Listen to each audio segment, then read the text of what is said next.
ओडिशा के पुरी स्थित जगन्नाथ मंदिर का खजाना रविवार 14 जुलाई दोपहर 1:30 बजे खोला गया। इस दौरान भंडार गृह में सरकार के प्रतिनिधि, एएसआई के अधिकारी, गजपति महाराज के प्रतिनिधि और 4 सेवादारों समेत 11 लोग मौजूद रहे।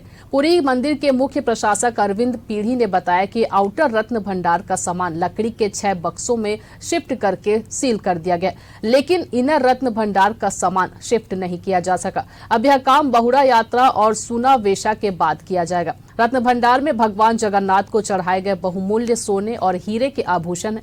ओडिशा पत्रिका के अनुसार ओडिशा के राजा अनंग भीम देव ने भगवान के लिए आभूषण तैयार करने के लिए 2.5 लाख माधा सोना दान किया था। रत्न भंडार के 2 कक्ष है, भीतरी भंडार और बाहरी भंडार। बाहरी खजाने में भगवान जगन्नाथ का सोने का मुकुट, 3 सोने के हार हैं, जिनमें से प्रत्येक का वजन 120 तोला है। रिपोर्ट में भगवान जगन्नाथ और बलभद्र के सोने के श्रीभुजा और श्री पयार का भी उल्लेख है।